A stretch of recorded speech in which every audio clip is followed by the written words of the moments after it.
Frankie Edgar was supposed to fight at BKFC 82 earlier this month, but he was pulled off the card. BKFC owner David Feldman said it was a medical issue, but Edgar denies that. He says he passed his medicals. BKFC didn't send the medicals to the commission, so then he ended up sending the medicals to the commission, and they said he was cleared to fight. So for Edgar, he says the issue was a financial one for BKFC. They didn't sell enough tickets, and they figure, let's get one of the highest paid guys on the card and get him off the card. We don't have to pay him, or they lost a sponsor. These are all speculations. I thought BKFC had something. I was like, wow, this is pretty entertaining. They got something, but not if they treat fighters like this, because I'll tell you what, fighters out there, beware. You guys dogged me in my home effing state. That's crazy. That's effed up if you think about it. They came to me. I did everything they wanted to, by the way. I went to every effing promotion. I hosted every effing watch party. I went to every Devils game. I did every effing podcast after podcast promoting the fight.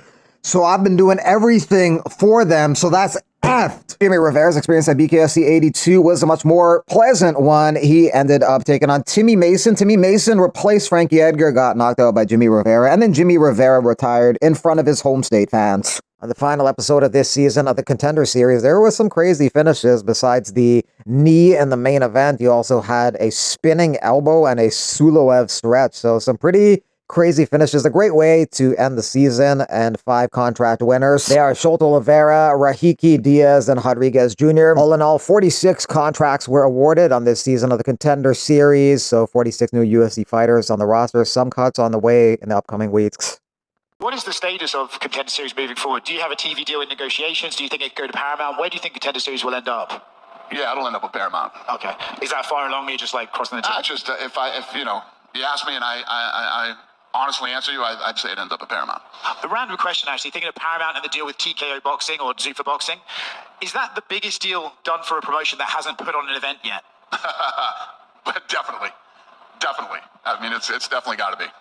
And then outside of tonight, everyone keeps asking you about the White House card, but I wanted to ask about the January card in Paramount, and do you have anything special planned for that, and when do you start putting that? Literally today. Matchmaking was today, and we started working on the first Paramount card today. Okay, I'm not expecting you to say anything, but do you think there's a chance Ilia Topuria could end up on that card? Big star. It's a possibility.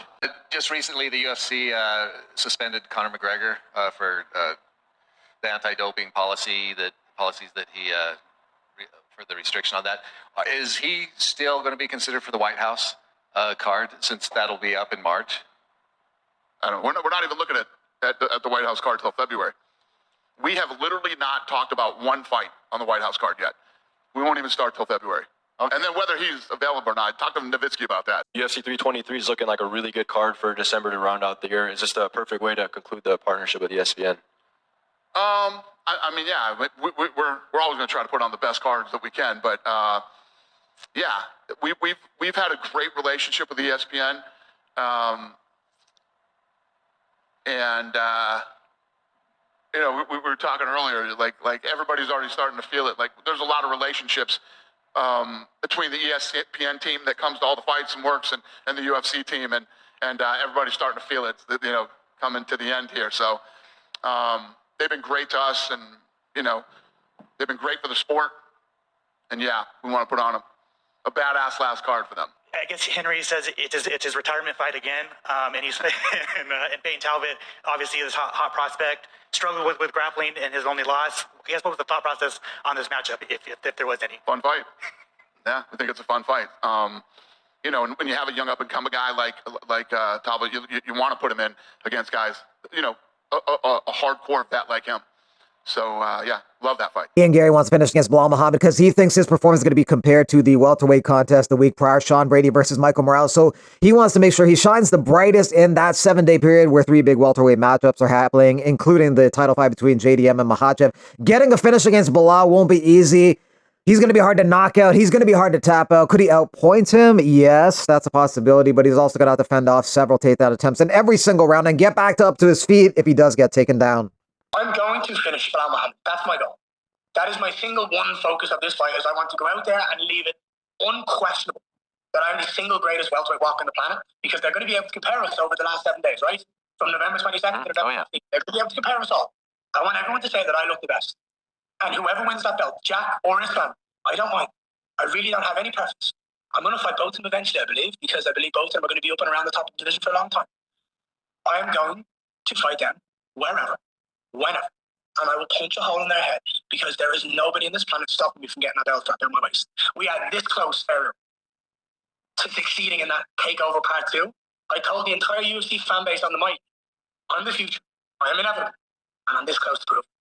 Corey Sandhagen wants to fight Sean O'Malley next. O'Malley is probably fighting Song Yadong, though. Song Yadong says he's fighting O'Malley at 323 or 324, so he won't fight him next, but he also wants to fight Sean O'Malley at the White House, so that might be a possibility. O'Malley could fight in December or January against Song, and then fight in June 14th against Sandhagen. That'd be 2 Americans fighting on America's 250th birthday at the American Capitol, at the American president's home. I think that me and O'Malley has to happen. There it is. That's the one. If there's ever a time to do it, man, it's now. I don't know if he's booked on anything, or that White House card would be sick to fight on against O'Malley. I think that there's one fight in the division that people are like really, really calling for, like over and over and over again, and it's me and O'Malley. So, yes. I mean, if you threw us on that White House card, I think that would be such a gigantic fight. It's kind of a ways away, you know, so I'm not stoked on that. But for such a huge card against such a good fighter, and a really big opportunity for kind of the both of us to give the fans what they really want to see, it'd be worth waiting for. So that's what I want. Sandhagen versus O'Malley would be an exciting and interesting striking battle. If anyone were to shoot for a takedown, it'd probably be Sandhagen. He's known to incorporate some takedown attempts and takedowns into his game from time to time, but O'Malley is pretty much all on the feet. The MMA Fighters Association want to do the opposite of what TKO and the UFC are doing in boxing with amending the Ali Act. These guys want to expand the Ali Act into other combat sports like MMA.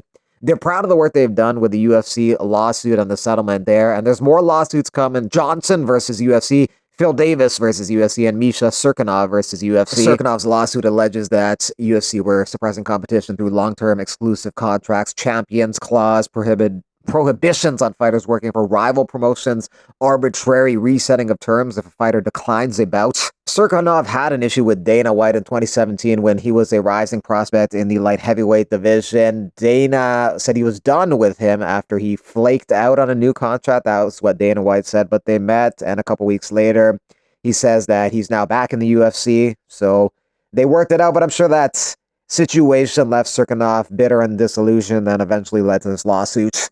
Aljamain Sterling laughs off the notion that he's fighting Lerone Murphy at UFC 323 December 6th at the T-Mobile Arena in Las Vegas. Be honest with yourself. Would you even take that fight with Murphy? He's a better striker, shown enough get-ups and takedown defense to make it a stand-up fight. And judging off your last fight against a wash, Brian Ortega, you're an easy fight for Murphy, bum.